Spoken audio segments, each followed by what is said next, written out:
Hello, Cardinals. This is episode number 3 of the Cardinal Edge podcast. Welcome today, guys. And today we're going to talk about Remember Breakfast on our refuel model, and as well as our first step of our E+R equals O, our series, which is press pause. If you have not listened to episode 2 and you do not know what refuel is or E+R equals O, you've been living under a rock, especially if you're an older Juul athlete for the last 3 or 4 years, then please go listen to those first, and then that will help you give some context on the stuff we'll talk about today. Before we get to that, guys, today is March 14th, 2020. So if you're listening to this recently, you know what's going on right now. If it's listening to this down the road, you can listen to it just for a history lesson, I guess. But we're in an interesting time here, Cardinals. So we're in spring break, but also an extended spring break because of coronavirus and everything that's going around the world. So, guys, today I want to talk just a little bit about, try to put that in context maybe, or just my opinions about it, as well as hopefully give you guys a good mindset from an athletic performance standpoint during this period. So, first off, your health is the number one priority. So please follow all recommendations from the credible sources out there, not just people that are randomly giving their own opinions on it through Twitter. Look for credible sources, CDC, World Health Organization. Those people, if they have their name tagged to it, is probably good stuff. Okay, so wash your hands, stay away from public places. Let's take this seriously because, yes, generally, probably people your age, healthy people, if you do get it, you'll be fine for the most part. You don't know that for sure, I guess, but it's really about protecting our community and others. So please follow these recommendations and take it seriously until this can calm down a little bit. So wash your hands, good hygiene. If you're sick, stay home. Even if a little bit, stay home and stay away from those public places as you possibly can. So from a training standpoint, guys, and I've already mentioned this through our Team Builder app. If you are listening to this and are not on Team Builder checking messages or do not have your push notifications on, please turn them on, number one. But my staff and I, Coach Jill and Coach Hans, have programmed workouts for the next 3 weeks, and you need to try to do those the best you can. There are body weight stuff that you should be able to do at home. If you have a little bit of open space, you can go run around a little bit too. If you do these and stay committed to it for these next 3 weeks, we will not lose progress that we've made, especially off-season teams, over the last 3-4 weeks or last 6-8 weeks heading into this period. You will be fine. Okay, you will be able to hit the ground running, hopefully when we can resume here in early April. If it is extended past that, we will look at our programming options at that point to maybe try to include some equipment and those things to try to ramp up again. For this time, in the spirit of social distancing, it is our responsibility as a staff. We have decided to make everything at home from a workout standpoint. Okay, look at the details on Team Builder, attack it, make it as hard as you possibly can. If you do it and stay committed to it the next 3 weeks, you'll be good to go. Okay. Now, having said that, if you have access to equipment, those type of things, go for it. Okay, go for it. We're just trying to recommend you not going to many public gyms or anything at that standpoint. If you feel comfortable with it and want to go, absolutely. It is your choice to do that, but we are providing workouts for you to do at home just to be safe as well. Okay. Now, just from a mindset standpoint during this time, guys, use this as an opportunity. This could be a big time separating period. Because if you've noticed, Juul is not the only school doing this. Everybody's basically doing it. Okay, so from a performance standpoint, as an athlete, how you treat these next 3 weeks can be a separating factor for you, okay? And how a real true commitment or test of your commitment to your team, to your performance, to your health, if you attack these next 3 weeks. Obviously, if you're healthy. If you're sick, take care of yourself. Hopefully you're not getting sick. But if you're healthy and can attack it, go attack it, and come back whenever we can. We'll be ready to go. Okay, has to have a great mindset and a great plan for these next 3 weeks. If you have questions, please text your coach, myself, Coach Jill, Coach Devin. Please reach out to them if you have questions, concerns, comments about your training here the next few weeks. We will be in touch. as GLVC, Jewel, NCAA puts out more information these next coming weeks. All right, enough of that. Let's get into the content today. Let's talk breakfast first. Remember breakfast. This is the first letter of our refuel curriculum. Remember breakfast. For those who have been around a lot, you've heard me talk about breakfast quite a bit. So, number one, what are the benefits of breakfast? Why should you eat breakfast? Why is it not a good idea to just wake up, go to class, and eat at noon or 3 o'clock or whenever you eat the first thing, which when we fill out meal logs, we see quite a bit. Number one, starting your day off with breakfast refills your body with valuable nutrients. Okay, your body runs off of nutrients. What you eat is fuel for your body. It's not just stuff that tastes good that we need to try to eat and pleasure ourselves with. Okay, it's what you eat is fuel. Your body uses what's coming down the chain to operate your body, build muscle, give you energy, keep your immune system healthy. It's good to have just an overall understanding of what food is fuel concept for our remainder of our refuel talks. But what breakfast does specifically is it gives you your body those valuable nutrients right out of the day to help you perform at the highest level. Okay, it jumpstarts your metabolism as well, gets your body churning, and aids in proper brain functioning to help you perform in the classroom and on the field. Okay, if your body's got food in it, it's got its nutrients, it can operate ready to roll. If it's starving for nutrients, your body's not going to be able to really focus on whatever you're trying to do, whether that's working out or sitting through a lecture or whatever you're doing. Your body's going to be more trying to figure out basic survival. We need to try to figure out what nutrients we're trying to pull to keep this thing running instead of operating full force and letting you focus on what you're supposed to be doing. It's called being hangry, or that hungry feeling. The hangry feeling when you're kind of agitated a little bit. A lot of that happens early in the morning because we don't eat breakfast. Okay, so those was just some main benefits of breakfast. Guidelines, very, very simple. Try to eat, if you can, within 30 minutes of waking up. So I know a lot of you listening, it's like, well, I wake up and I go to weights first. Okay, true, valid point.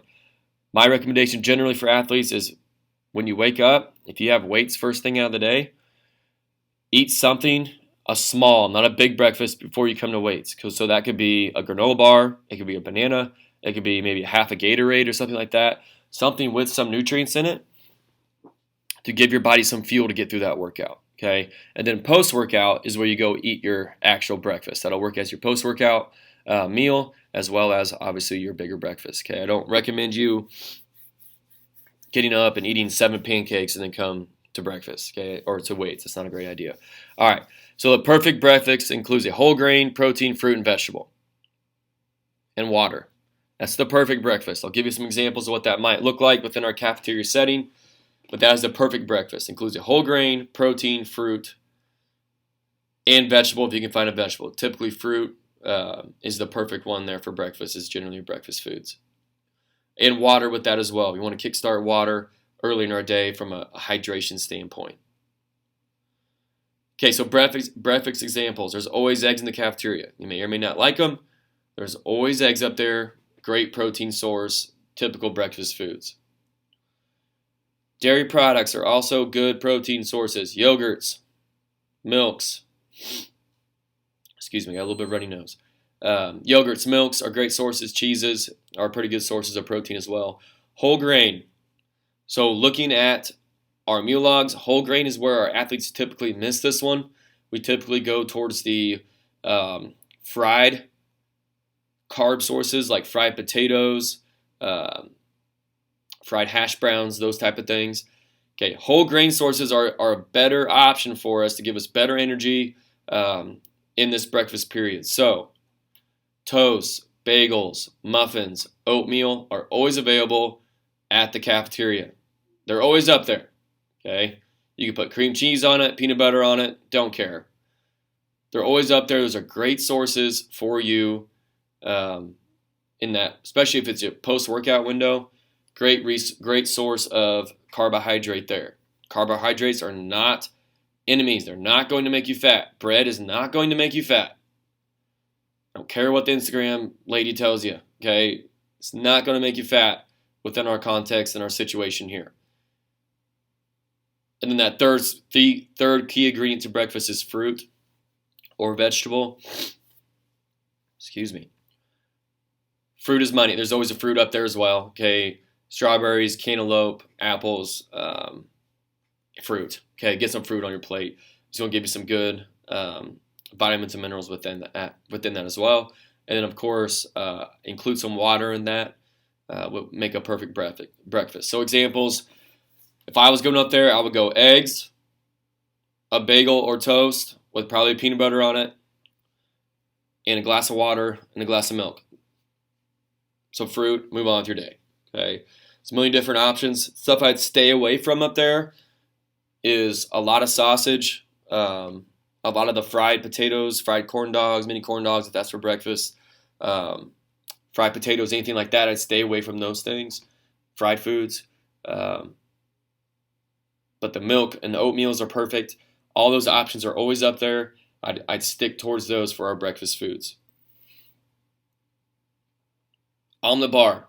Use the omelet bar. It's perfect. Get an omelet every time you go up there if you have time. Okay, I want to finish out breakfast today with top breakfast excuses. I hear these every time with our athletes when we talk about meal logs. I don't have time to eat breakfast. Yes, you do. Yeah, you do. You're just a really poor planner, and that's your excuse. I mean, that's the reality of it. A breakfast might take you a minute and a half to make if we can be creative. It's something else that's kind of on our radars at a performance department. Is getting some just quick, simple recipes to you guys that you can make in your dorm room and on the go in your microwave or whatever it is. Okay, plan ahead. I wake up at 3:30 every morning. I make my breakfast the night before so I could pull it out of the fridge and just move. Okay, that's an option. Just takes a little effort. I don't like breakfast foods. That's fine. Eat dinner foods then. I don't care. Okay, eat something. I'm not hungry in the mornings. It's a typical one. First off, maybe we'll stick to some liquid calories. So milks, Gatorades, smoothies are options there. Find something that you can get down, maybe yogurts. Let's also look at our late night habits. You're probably eating too much at night. Might be a thing, something to think about. And I'm trying to lose weight. That's great.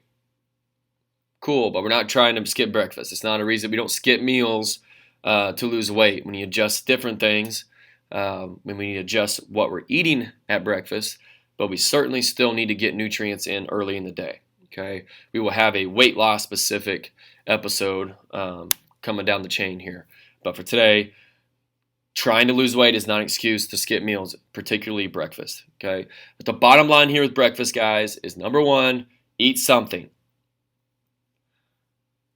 If all you have is pizza from the night before, go ahead and eat that for breakfast. I don't want you to think that is a green light to eat pizza for breakfast every day. That's not what I'm saying, but that's all you have. Go ahead and eat it. Okay, get something in your body before you go out to class or weights or after weights or whatever that time frame is for you. Within 30 minutes, eat something. Okay, your body will be good for it. You'll have more nutrients in your body for it to operate. Your brain will function better. All around win-win. Okay, and get some water in that breakfast as well. All right, I think I covered breakfast good enough for today. Of course, if you have extra questions or anything, as always, come see me or some of my staff. We can try to help you out. Okay, moving on to E+R=O. Again, if you have not listened to the overall mindset of E+R=O, go back to episode 2. And I would like to credit my source here, which is the Focus 3 podcast. If you want to get from the experts themselves, search them on Apple Podcasts, YouTube. You can search E+R=O. It'll pop up, and you can hear the actual experts talk about it.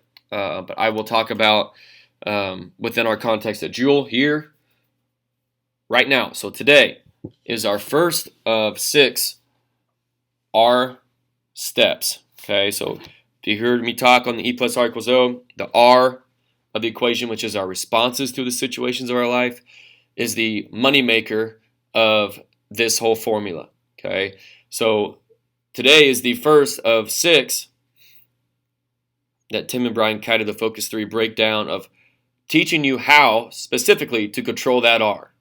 Okay, so today we're going to talk about R1, which is press pause. The purpose of press pause. This is the first thing we should do when we are in a situation around people, when we need to respond to events in our life. Press pause. Okay.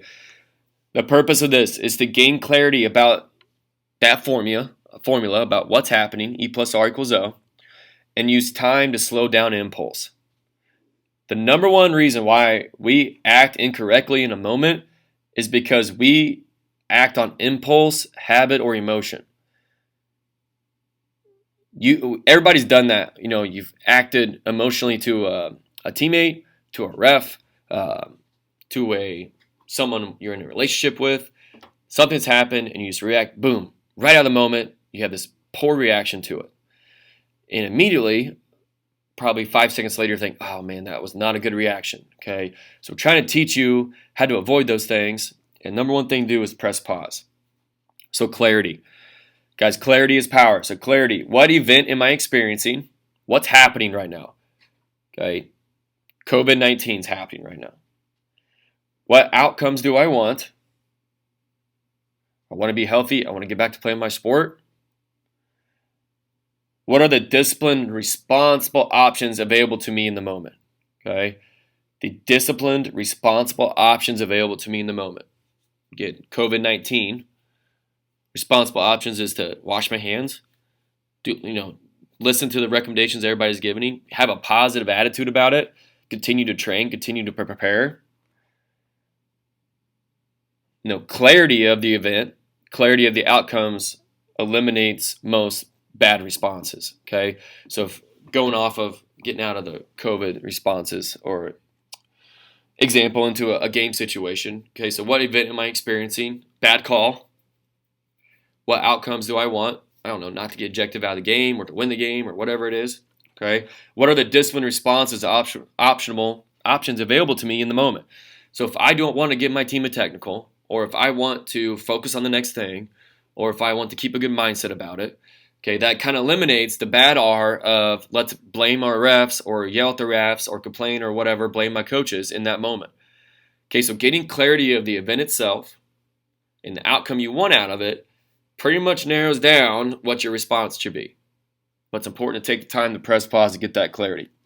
All right, so let's talk about how to do that, or the mechanics of press pause. Number one, find and focus on what matters. Pay attention to what you're paying attention to. Focus on things that matter and you can influence. We talked about that a little bit in episode 2. Things that matter and you can influence are the things we need to be focusing on.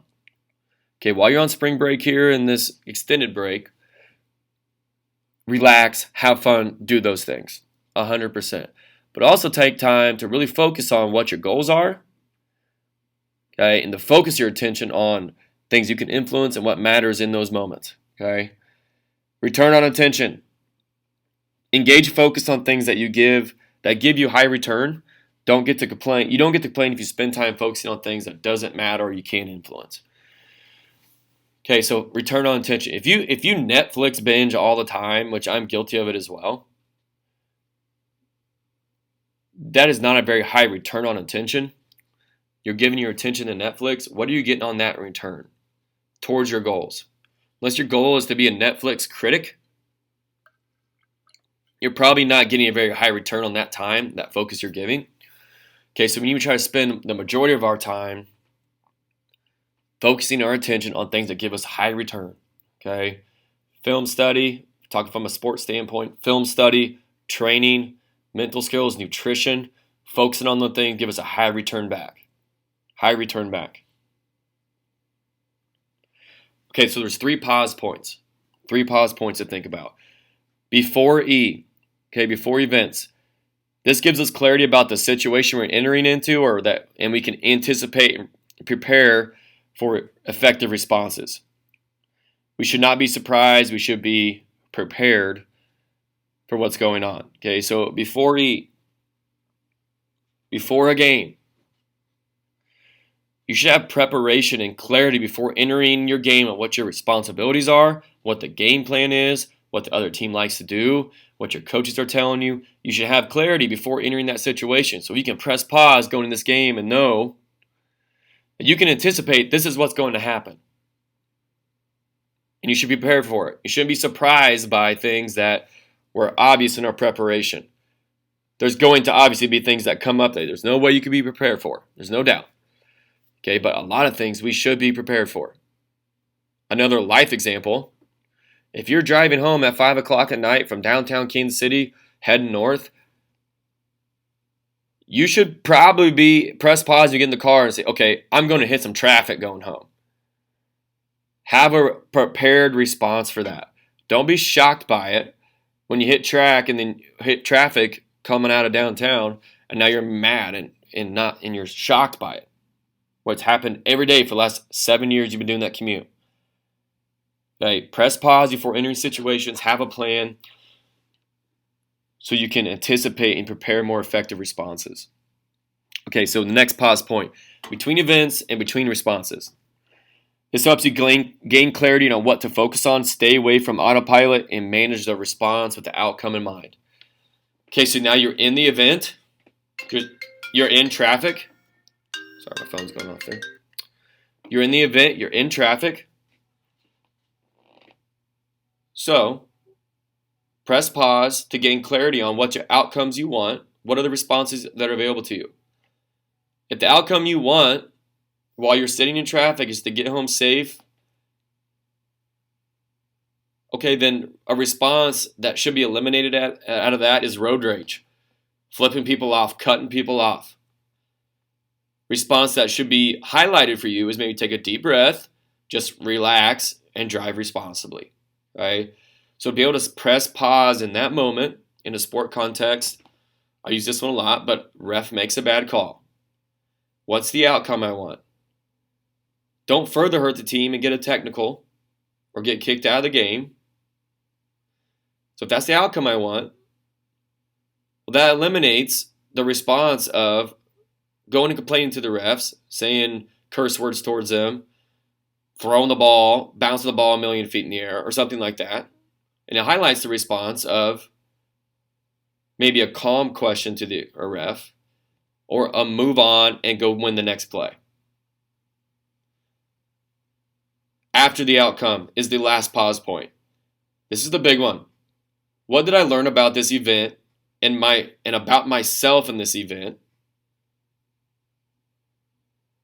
And I may need to be more persistent with my responses or change my responses. So I like to use this one right after seasons are done or after a game in the micro or macro level response of after a season or after a semester.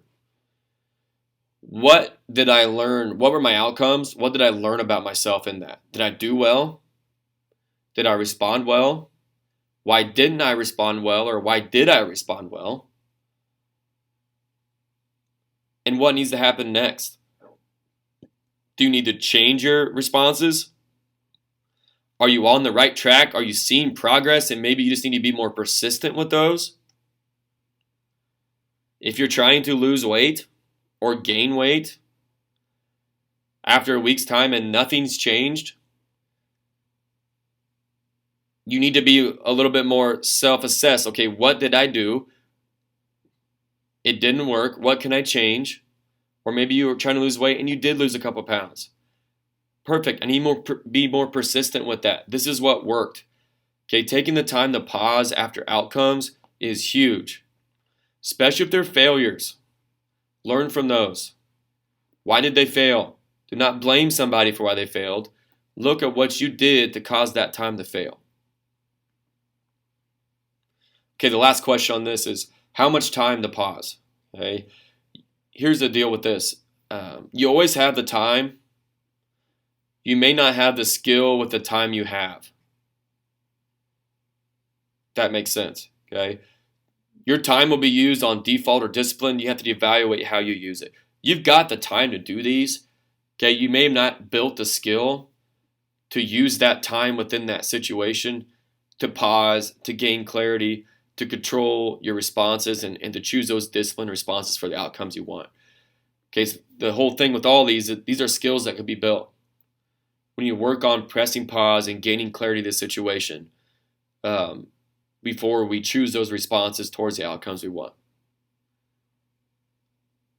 Again, E+R = O is the reality of life. It's our job to get good at managing E+R=O with discipline. That's why we're walking through these basic R concepts. Today was press pause. Next week, we will move on to, or our next episode, get your mind right from E+R=O standpoint, and we'll talk about eat every 3 hours with refuel. Thanks, Cars. This is the end of episode number 3. Stay healthy. Keep training. We'll see you soon.